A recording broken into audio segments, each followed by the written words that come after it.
నాగన్పల్లి గ్రామంలో అసైన్డ్ భూమి అయితే రామోజీ ఫిల్మ్ సిటీ వాళ్ళు దాన్ని ఆక్రమించి మొత్తం ఫిల్మ్ సిటీని అంతా వేసేస్తే 5,000 మంది జనాన్ని కూడగొట్టి బుల్డోజర్లు పెట్టి వాళ్ళకి సంబంధించినవన్నింటినీ కూడా కూలగొట్టి 1,500 మంది పేదలకు అందులో పట్టాలు ఇప్పించారు.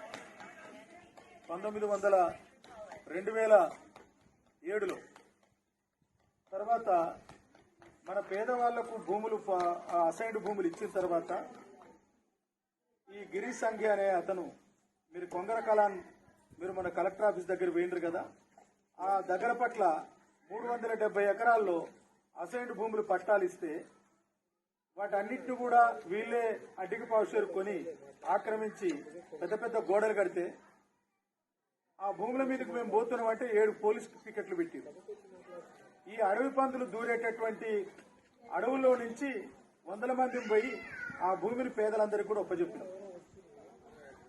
తర్వాత రాచకొండ గుట్టలు తెలుసు కదా మీ అందరికీ, రాచకొండ గుట్టలు అందులో కూడా ఉన్నది మన లంబాడీలు. ఈ అసైన్డ్ భూములు సుమారు ఒక 4,000 ఎకరాలు రామలింగరాజు అడ్డికి పావుషేరు కొని మన వాళ్లకు భూములు లేకుండా చేస్తే అసైన్డ్ చట్టం ప్రకారం ఎవరికైతే పట్టా ఇచ్చిండ్రో వాళ్ళకే ఆ భూములు దక్కాలి, ఇతరులకు దక్కొద్దు అనే దాని మీద కొన్ని వేల మందిని కూడగొట్టి మొత్తం 4,000 ఎకరాల భూములన్నింటినీ కూడా మళ్ళా మన పేదవాళ్ళకే ఒప్పచెప్పినాం. అయితే నేను ఇక్కడ మీతో మాట్లాడేది ఏంటంటే, మీరు శత్రువు అనేటోడు బలమైనోడయ్యిండు, అర్థమైందా?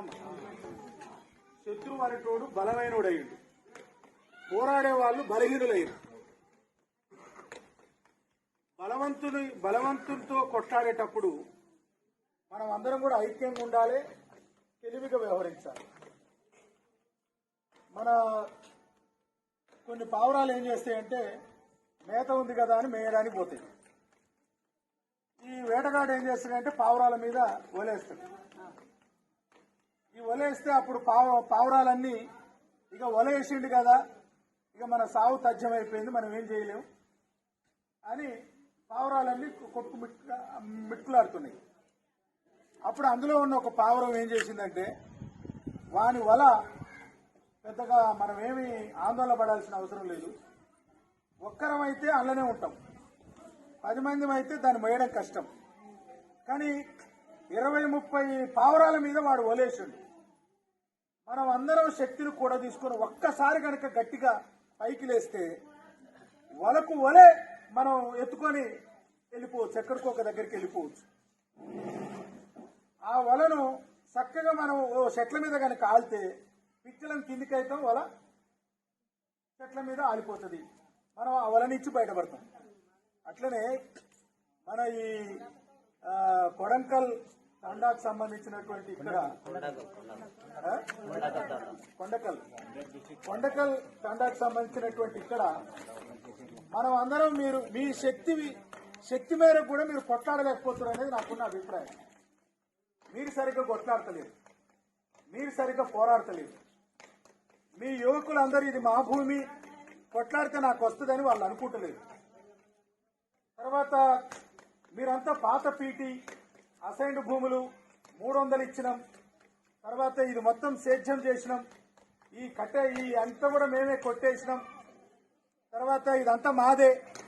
దేవాలయ భూములు కూడా వాళ్ళు దురాక్రమణ చేసే ప్రయత్నం చేస్తున్నారు.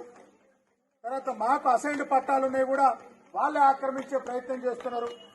ఎప్పుడో పాతకాలం నాటి ఆ భూసీలింగ్ చట్టానికి సంబంధించింది అవన్నీ కూడా తీసి వాళ్ళు దొంగ పట్టాలు చేసుకొని ఈ కంపెనీలకు అమ్మేసి వాళ్ళందరూ వచ్చి నానా ఇబ్బంది పెడుతున్నారు అనేటటువంటి పద్ధతుల్లో మనం మాట్లాడుతున్నాం. ఈ రకంగా మాట్లాడుకోవడం కరెక్ట్ కాదనేది నాకున్న అభిప్రాయం. మనం ఎట్లా మాట్లాడాలి? ఇప్పుడు ఈ భూములు వీళ్ళు కొట్లాడతారేమో పాత సర్వే నెంబర్లు, పాత పేపర్లు ఇవన్నీ తీసుకొని కనుక వీళ్ళు కొట్లాడితే అసలు ఆ సర్వే నెంబరు భూమే అక్కడ లేదయా. 372, 73, 80, 85 మీరు అన్ని అనేక రకాల సర్వే నెంబర్లు చెప్పారు. అసలు రెవెన్యూ రికార్డుల్లో 300 అనేటటువంటిది లేదు, 600 నుంచి స్టార్ట్ అయింది. ఇప్పుడు మీరు ఎక్కడెక్కడైతే మాది అని మీరు చెప్తున్నారో ఆ భూములన్నీ కూడా సర్వే నెంబర్లు మారిపోయినాయి, రెవెన్యూ ఆఫీసులు మారిపోయినాయి, జిల్లాలు కూడా మార్చేసిండ్రు వాళ్ళు. రోడ్డుకు దగ్గర ఉన్నాయి విలువైన భూములు కాబట్టి వాటన్నిటిని కూడా మార్చేసిండ్రు. ఇప్పుడు లీగల్ గా మనం కొట్లాడనీకే ఎటువంటి రైట్స్ హక్కులు లేకుండా వాళ్ళు చేసిండ్రు. ఒకటే ఒకటి ఉంది హక్కు మనకు. ఏం హక్కు ఉందనంటే ఈ భూముల చుట్టూరా ఒక తండా ఉంది. తండా లోపల మనుషులు ఉన్నాం. మనం ఇక్కడ జీవిస్తుంటేనే రికార్డులు మారిపోయినాయి. మనం ఇక్కడ ఉంటుండగానే దొరలంతా భూములన్నింటి కూడా వాళ్ళ పేర్ల మీద రాసుకున్నారు. ఇక్కడ మనం కదులాడుతుంటేనే ఈ భూమి మాది అని అనుకుంటుంటేనే వాళ్ళంతా వేరే కంపెనీలకు అమ్మేసిండ్రు.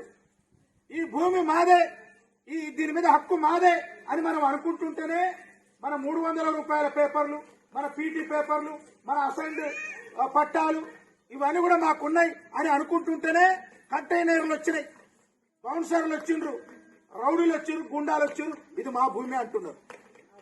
అందుకని ఇక్కడ మీరు ఒక టెంట్ వేసి కొట్లాడుతున్నారు. ఈ కొట్లాడటం అనేది దీనివల్ల మనకు భూములు వస్తాయా? ఇది ఎంతమంది లోపలికి పోతుంది? ఆడ ఎంతమంది కూర్చుంటున్నారు? ఆ వచ్చిన విలేకరులంతా ఏవిడికి వస్తున్నారు, ఏవిడికి పోతున్నారు? ఈ పార్టీలన్నీ ఏవిడికి మనల్ని బలపరుస్తున్నాయి? వాళ్ళు ఎంత దూరం దాకా దీన్ని కొట్లాడి మనల్ని ఈ భూములు దక్కేదాకా తీసుకుపోతారు? వాళ్ళు తీసుకుపోతారని నాకు నమ్మకం లేదు. మీరు కొట్లాడే కొట్లాట కూడా సరిపోయే కొట్లాట కాదు. ఎందుకంటే నేను సాక్షిగా మీ ముందర చెప్పదలుచుకున్నా. తర్వాత మన వాళ్ళు ఇక్కడ మనం చేయాల్సింది ఏంటంటే